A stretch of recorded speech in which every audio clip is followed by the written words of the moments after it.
जय जिनेन्द्र।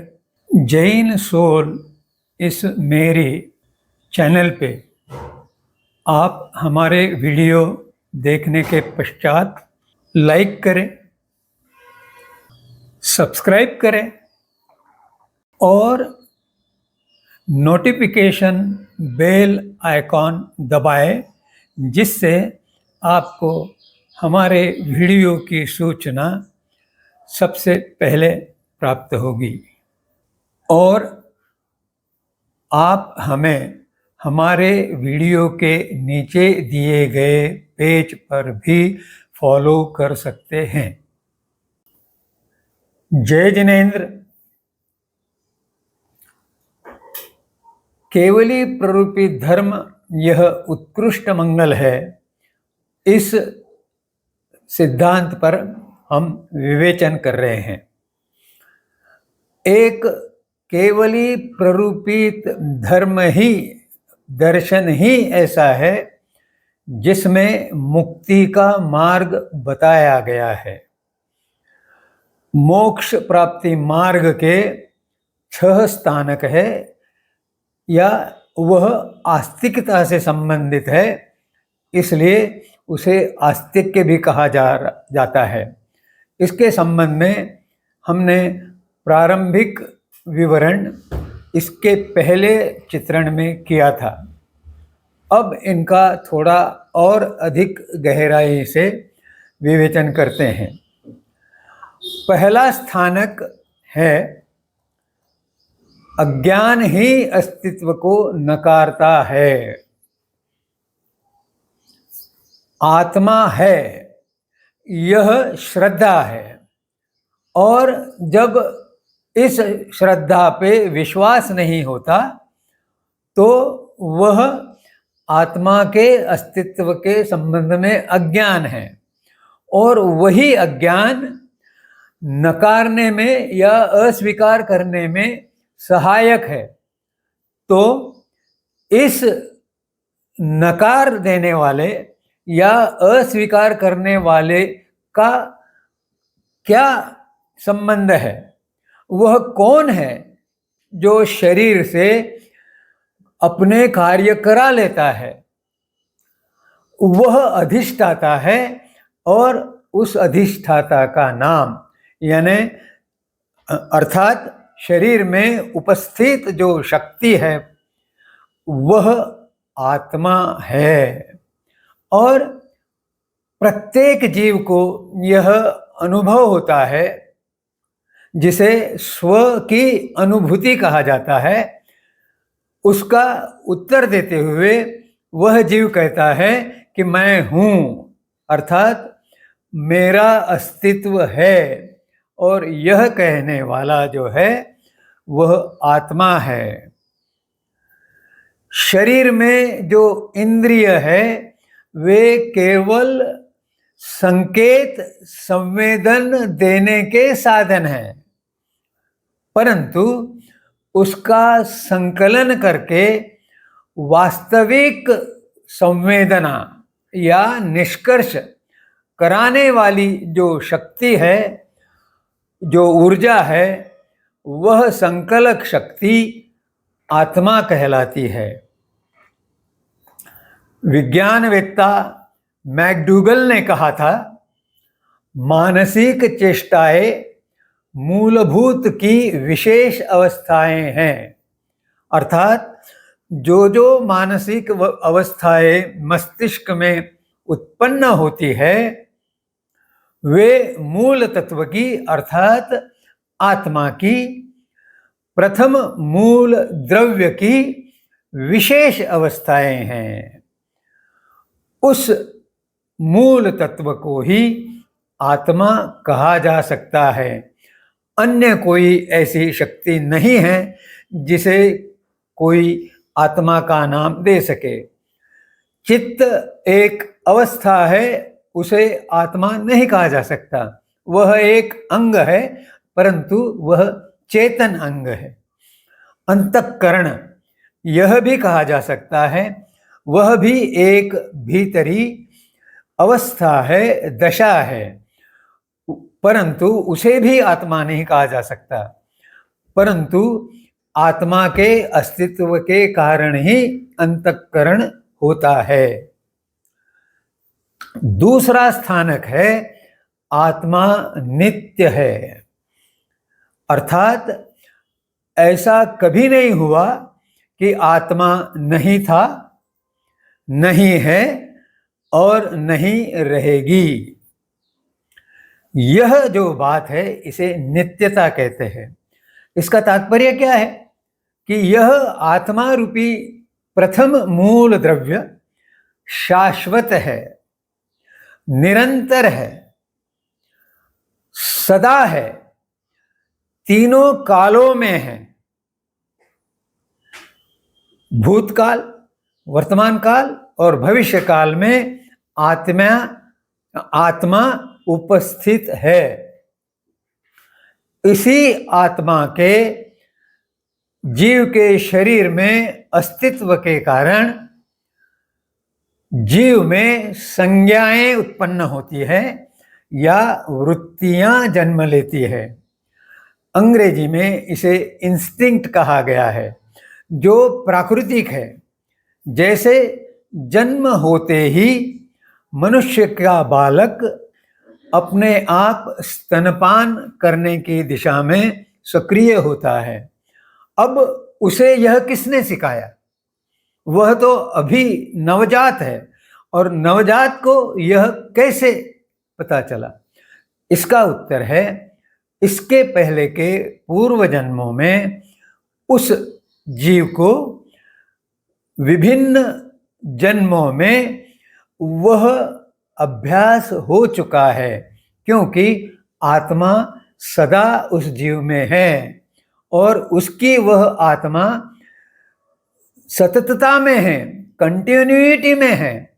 इसलिए उसमें जो जो संस्कार बने हैं, जो जो वृत्तियां स्थिर हुई हैं, जैन दर्शन में जिसे संज्ञा कहा जाता है, जो उत्पन्न होती रहती है, उसी के कारण कि आत्मा नित्य है, वह कभी अनुपस्थित नहीं रहती। विज्ञान ने भी कहा है कि अचेतन पुद्गल का वस्तुमान स्थिर है, और जैन दर्शन ने कहा है कि परमाणुओं की संख्या स्थिर है। अब यह विचार करने की बात है कि विज्ञान में मात्र वस्तुमान की स्थिरता का प्रकटन किया गया है, क्योंकि वह केवल भौतिक अभ्यास करता है, परंतु उसका वह भौतिक अभ्यास भी अत्यंत सूक्ष्म नहीं है। क्योंकि पहले जब आधुनिक विज्ञान ने कहा कि एटम अर्थात अणु यह और अधिक टुकड़ों में नहीं बांटा जा सकता, लेकिन कुछ दशकों पश्चात उसी आधुनिक विज्ञान ने कहा कि नहीं, अणु के भी 3 हिस्से होते हैं।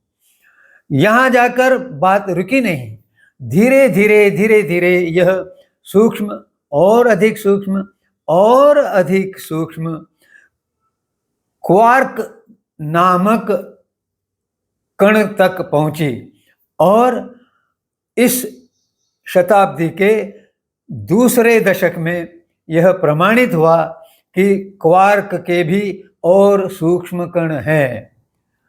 इसके विपरीत जैन दर्शन ने परमाणु की व्याख्या की और बताया कि विश्व में परमाणुओं की संख्या स्थिर है, और परमाणु ऐसा कण है जिसको 2 भागों में विभाजित नहीं किया जा सकता। इस प्रकार जैन दर्शन ने कहा कि विश्व की जो परमाणु संख्या है वह निश्चित है, स्थिर है। उसी के आधार पर विज्ञान ने 2 सिद्धांत बनाए हैं। एक, द्रव्य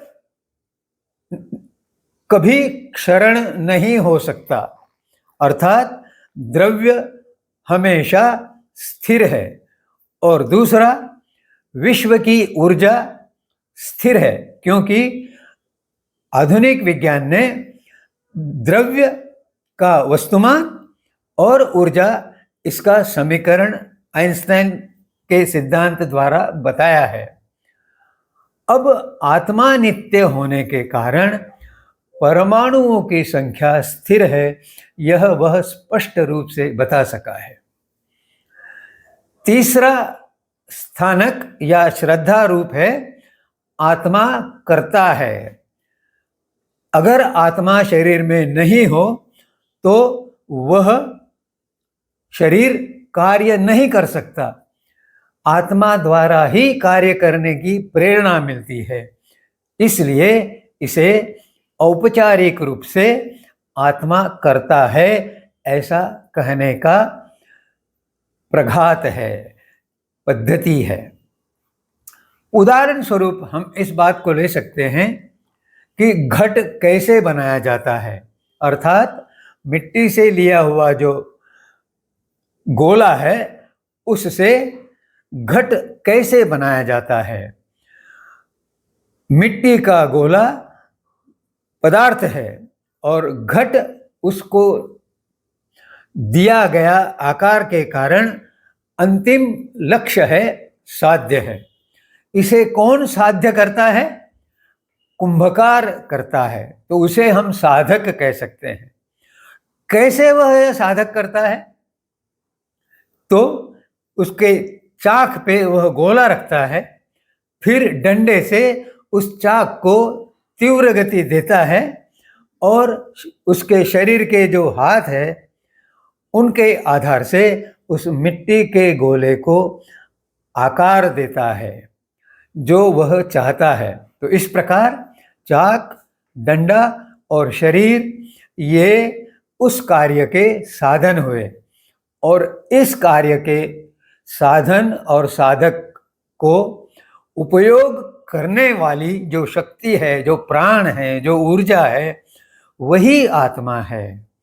और इस प्रकार अप्रत्यक्ष रूप से आत्मा ही कर्म का करता है।